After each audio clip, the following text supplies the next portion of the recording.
If you want to continue to follow our adventure, click subscribe. So you don't miss anything, click the bell notification. Well, this is our last day at this campground at the about 4 miles northeast of the North Rim Grand Canyon. And I thought I'd take you for a walk that didn't display the Grand Canyon.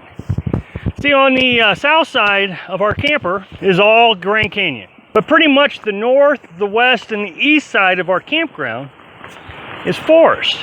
Now, I know I've taken you in a lot of walks in the forest. You know, in the east, that's all there is woods.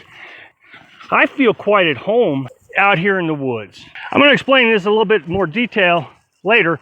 When we got to Shanto, Arizona, it was more desert. The trees there weren't near as thick and full as what you see here.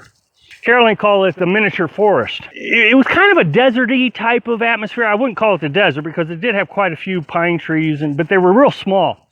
So I just thought I'd just hike down the hill real quick when we pulled up and just turn around and come back. I mean, I wasn't 3 or 4 minutes away from the camper. There was 2 hills, one on my right and one behind me. And so when I just kind of, like I said, it was just a real quick, I was going to run down and run back up just so I could see what I could see. And I got turned around. Just that fast. Now, out in the woods, I really do try to pay attention to where certain markers are. When I get out in the woods, I say, okay, I'm going to climb up the hill. I look for the sun direction. It's almost instinctual. But I was raised on a farm, a wooded farm. It was 40 acres. Getting out in the desert, I just didn't acclimate myself, and I didn't think I was going to be that far away that I would get turned around that quick.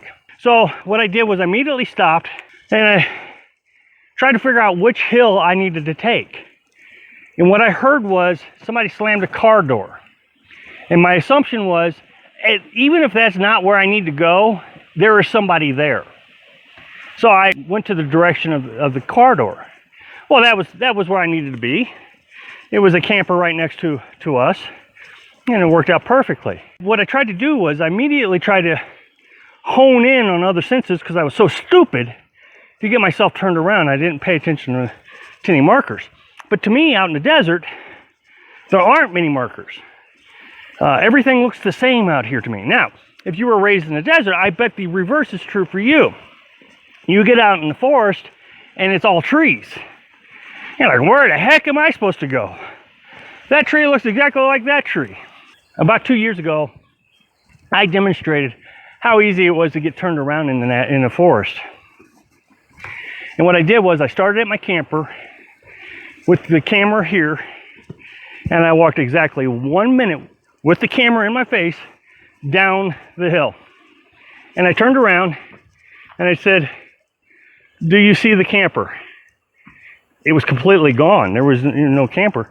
And so imagine yourself being a child or in a hurry. You run down in the woods like I ran down into the desert.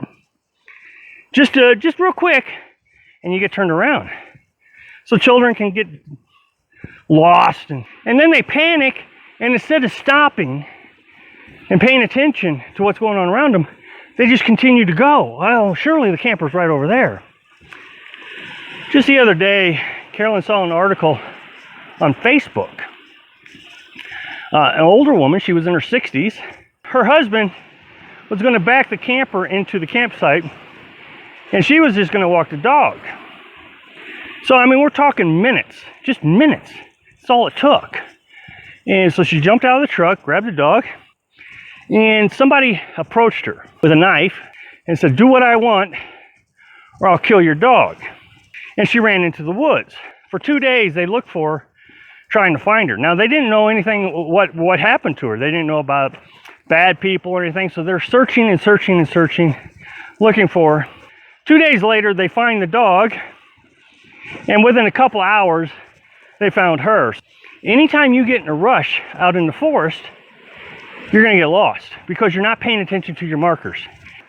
So in a scenario where a bad guy is forcing you out in the woods, yeah, I mean, you're not going to pay attention to the markers. You're going to pay attention to getting away from the bad guy. But you hear about these stories all the time, but there's a whole thing called missing 411.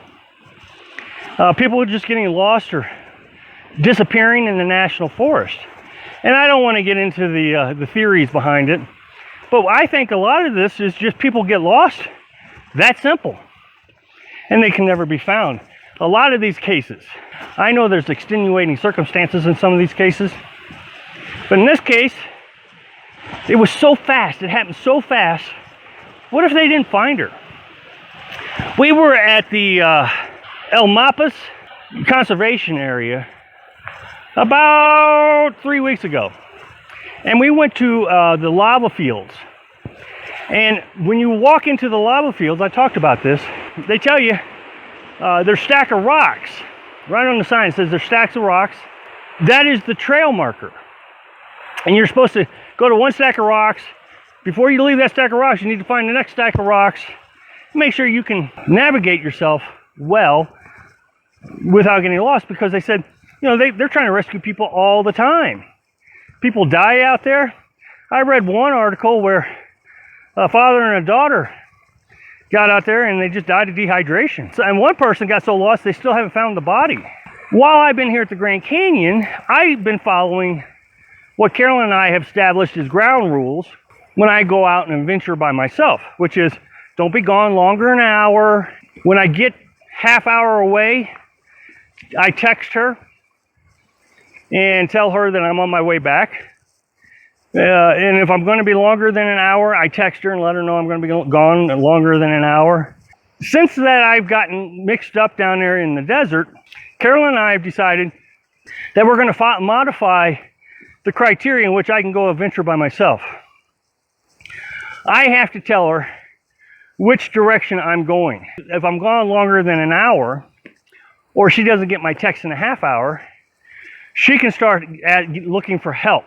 The other thing that we've decided is, if I get lost or she gets lost, that we will not go looking for each other right away. We will go get help before we set out to look for each other. Thanks for watching. Click like if you like the video, and happy travels.